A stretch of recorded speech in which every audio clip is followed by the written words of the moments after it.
welcome. Hi, everyone. Hi, everyone. I'm Carrie. And I'm Tim. And we are, from Booster Shot for Your Marriage. yes, we're all about helping couples build connection. Yeah. Any connection that we can. So last week we talked about unplugging, and we wanted to share with you the results of what we did and see if maybe you want to do the same thing. So what I did was I planned a weekend for Tim and I down at the beach, because we live close to the beach, and we went to a hotel, and I took control of the phones because Tim really needed to unplug. I didn't look at the phones, only once in a while, just to make sure like our daughter was okay or there's no like 911s or anything like that. But I didn't plan it or do anything, that we normally do.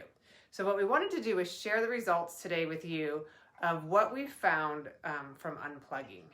Yeah, and I'll start with, once I knew this was happening, I got a little, I would say agitated might be the right word I was looking for, Yeah, right? and he doesn't normally do that. Yeah, so so he gets, taking the phone was a big deal. that was a huge deal. So, but it was something that needed to happen, and it's something that should happen from time to time. We should be able to live without our phones. So that was Right. No phones, no computer, no tablet, no remotes, and no television. Yeah, right? And to read a book, you had to read it from a book. I had An to actual book? paper. For you kids out there who don't know what paper is, Yeah. yes, that's how we used to read books. But I will say this, once you kind of got past that initial feeling where you give up the phone and you kind of go through a little bit of a withdrawal, then a relaxation sets in. Yeah. So I didn't have to, be worried about what was going on or go and have to check my phone, because I had given that responsibility to Carrie, who very lovingly took it on. It's an additional responsibility when you do something like this. So Yeah. Yeah. It was fun. it was. What I started to see was a little bit of a clarity of thought that came next.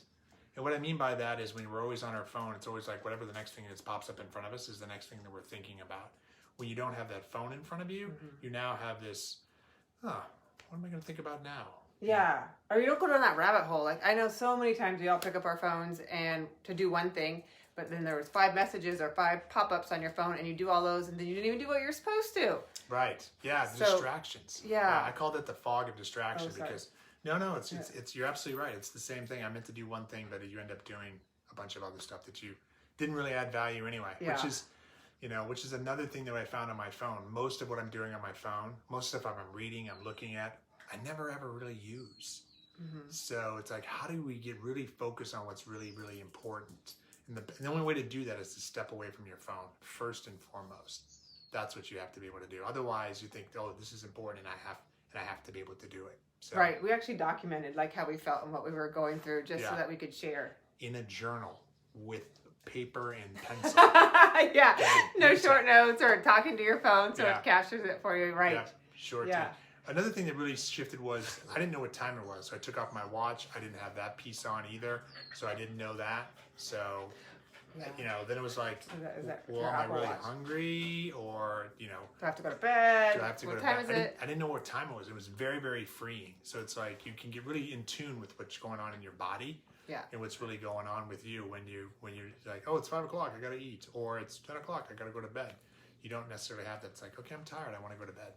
Oh, it's 7:30. Nothing wrong with that. I'm tired. Right. I want to go to bed. It's like you listen to your intuition or what the energy waves or whatever. Like you're like in the flow and you just listen to what you should be doing. Yep, exactly. I will say this: we had one of the best sunsets that I've seen in a very long time, because I wasn't trying to capture it. Right. I wasn't trying to take a picture on Instagram or Facebook, and it was just like, I'm going to be here 100% focused just on watching the sunset. Yeah.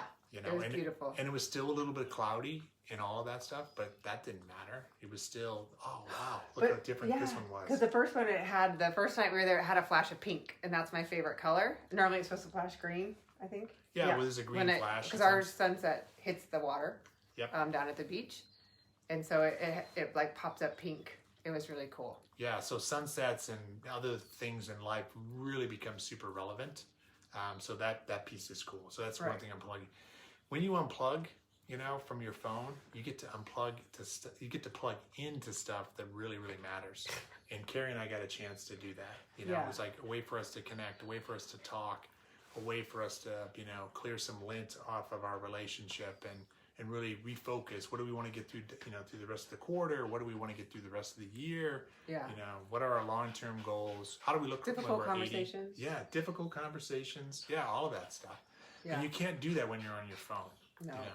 Because you're plugged into something else. You only have so much plug space, and it's being taken up by your phone, which is a complete distraction it takes itself. up so much. We don't even realize how much it takes until you unplug.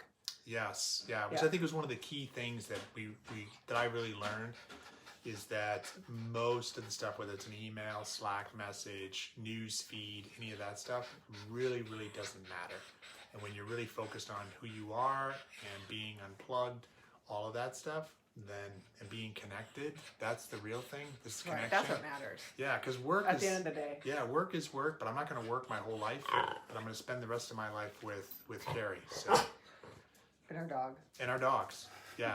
We apologize. So you hear that was the adventure from Yes. Unplugging. We highly recommend it. It's going to feel uncomfortable. Uncomfortable just means growth. So congratulations on growing. Yeah.